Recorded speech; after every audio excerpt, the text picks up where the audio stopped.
Greetings and salutations, unfortunately for you. I'm back with another video. I am going to do a video that, by the way, you'll probably hear some explosions in the background. That's just everybody getting rid of the rest of their fireworks. So, America. Anyways, a question was asked in the Dungeons and Dragons for Christians Facebook group a few days ago by an admin, asking if this hobby has ruined video games for a lot of people, and are there video games that still hold your attention, that kind of scratch that itch in between sessions? My answer is yes and yes, because this hobby, because of the freedom and because of the unpredictability and the fact that you are not bound to a script and the fact that you are not bound to code. Um, this has added a level of freedom that a video game cannot replicate. A video game is bound by its code and what parameters the programmers have put into it. That being said, there are video games that still hold my attention that I really like. A lot of them are older, a few newer, and we'll get to that here in a minute. So I'm going to mention a lot of these.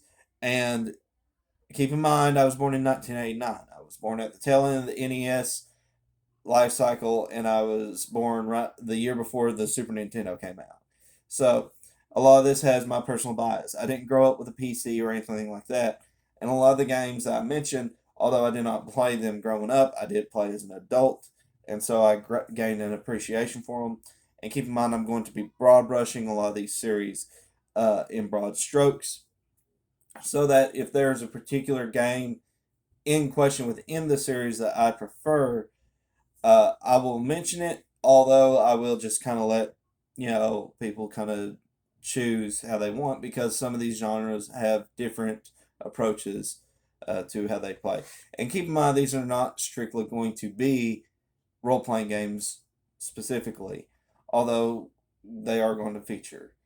So first and foremost, I'm going to mention one of my favorite games of all time, Castlevania. Love Castlevania.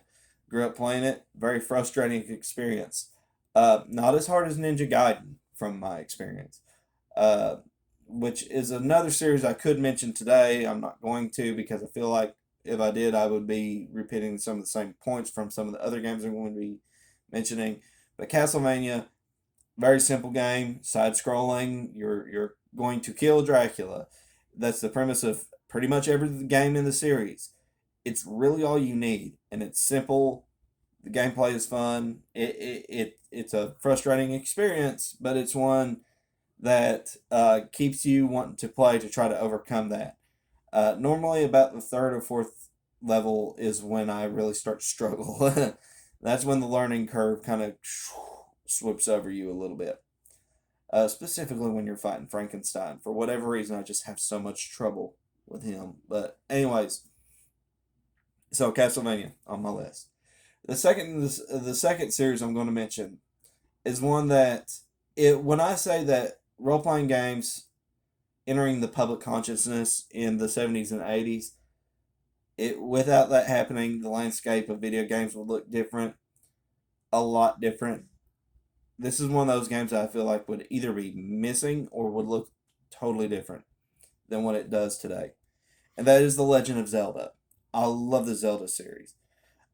Zelda takes a lot of inspiration from Shigeru Miyamoto's childhood on exploring and discovering caves and stuff like that. But of course, it has dungeons. It's very simplistic in the first game, but they get more complicated in the later games. Although in the later games, they get a little bit more linear. However, I feel like with Breath of the Wild, for example, they return more to that sandbox approach, that kind of open endedness, that go wherever you want kind of style, that really made the first one such a classic. Although nowhere near as cryptic, it's still, I feel like it's kind of that experience that the first one would have was really going for. So I love the series. I was always inspired by it, especially in a lot of my dungeon designs personally. And it's one of those that I have a soft spot for. My first game that I ever beat by myself was A Link to the Past, and my dad actually taught me how to read. And he taught me how to read using this game because I didn't want to sit around and let him uh, narrate everything for me. I wanted to be able to play it just in case because my dad worked all the time, and so we would get together on the weekends. But sometimes he had to work overtime, so he taught me how to read using this game. And for those of you who don't know, when I was a kid, I tested the best reading score in the state of Kentucky. I won a trip to the NASA space camp for it when I was 10 years old. So that's just my little achievement that I did when I was a kid. But that being said, I owe a lot to that experience with my dad and me playing this game, and the fact that it had multiple save files. We'd watch each other play, and we would discover secrets that the other one hadn't. So it was cool. So Legend of Zelda series, soft spot on my list. Here it is.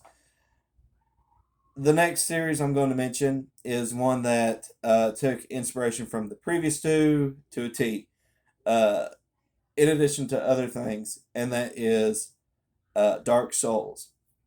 Taking inspiration from Castlevania, from Legend of Zelda, from J.R.R. Tolkien, from H.P. Lovecraft, and from Kentaro Miura's Berserk series, Dark Souls has entered the public consciousness mostly as a game known for its difficulty, although I feel like that's overblown.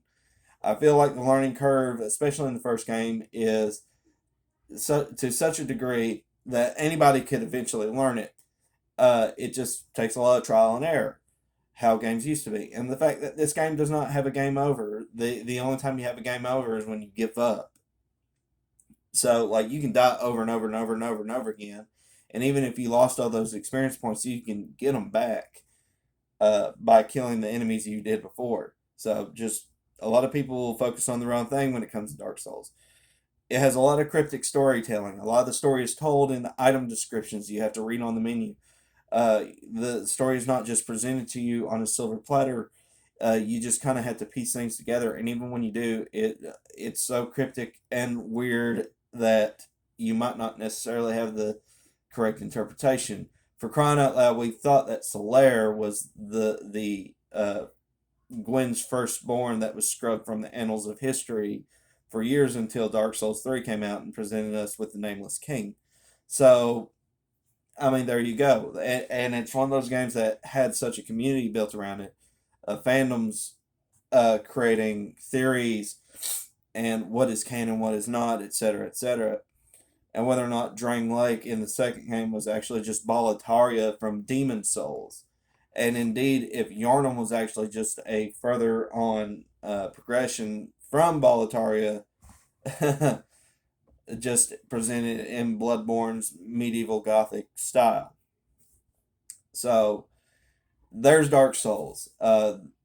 This channel started as a Dark Souls channel.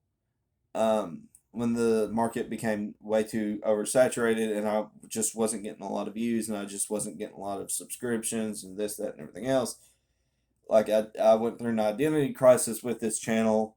But Dark Souls is what started the Kentucky Rex channel, although it wasn't called Kentucky Rex yet. It had Rex in the name. It just went through different variations of Rex before it became Kentucky Rex, which is a story for another day. The next game series I'm going to mention is one that is an OG, as the kids put it. It is one of those games that inspired an entire genre. It inspired games like Might and Magic. It is one of the original dungeon crawlers released way back in the day, with the first game being The Proving Grounds of the Mad Overlord. And that is, of course, Wizardry. My first interaction with Wizardry was through the Super Nintendo release. I think it was Wizardry 4. I'm not sure. I had to research that. My mind is a little fuzzy. But as I got older and these games became more available, either through online markets or through emulation, I was able to play the other games in the series, like The Proving Grounds of the Mad Overlord. This is a game that it's a dungeon crawler. It's not really much of a role playing game. there's not much in the way of role playing. But honestly, that's what I like about it, because it leaves a lot to your imagination. I can roll up characters and think how they're interacting with each other in my head without a game having to script it for me, and how they're interacting and what they're thinking about as they're crawling through these dungeons and encountering these traps and these monsters. This is a game that took a lot from Gygaxian Advanced Dungeons and Dragons, even to the point where the armor class system is a descending armor class system. The lower your armor class, the better your armor is. And it's one of those that, if you're wanting to play it, it's available quite readily on a lot of different gaming systems, a lot of consoles, and a lot of their marketplaces that you can find them. In fact, I think there's a remaster of the Proving Grounds of the Mad Overlord uh, available. So definitely check it out. Like I said, it's very minimalistic. There's not a whole lot in the way going on in terms of graphics, in terms of design. In fact, there's not really a lot of story going on necessarily. But you're playing it mostly because you just want to go through a dungeon and see what kind of mysteries and traps you can find. So there's Wizardry on my list, and it's one of those games that definitely kicked off an entire genre of gaming. And I'm going to mention one final game on the list. Although I could go on and on, I want to try to keep this video under 15 minutes. I'm going to mention the Elder Scrolls series. The Elder Scrolls series is one of those games. Dark Souls got me back into gaming. Although I did enjoy whenever I could get my hands a hold on an Elder Scrolls game. I felt that Skyrim was too easy. I felt that Skyrim was a little bit too story heavy and too linear. That railroaded, and there was a lot of tell but no show. I sure am glad the war is over, the Skyrim citizens say, as literally nothing has changed in terms of the occupations of the Stormcloaks and the Imperials. My favorite, personally, in the series is Oblivion. It was my introduction, although a lot of people have a lot of love for Morrowind. And Skyrim is not a bad game either. It was just, like I said, I felt like the dungeon designs in that game was a little lacking. That being said, it's still a serviceable role playing game, although there's not much in the term of role playing going on as much as the other games in the series. It's more action oriented than anything, but you still create your own character. I feel like you could, if you know what quests to skip, you can kind of role play a character. What would they do? Would they even take this quest? Would they even join the companions? Would they even join the Dark Brotherhood? That being said, I don't think there are any terrible games in this series. It's just, you just need to pick and choose what you like the best, what you're looking for out of these games. But there you go. Those are some games that scratch an itch for me. There are plenty more out there that I could have mentioned. For example, Chrono Trigger, which was one of my first introductions to JRPGs.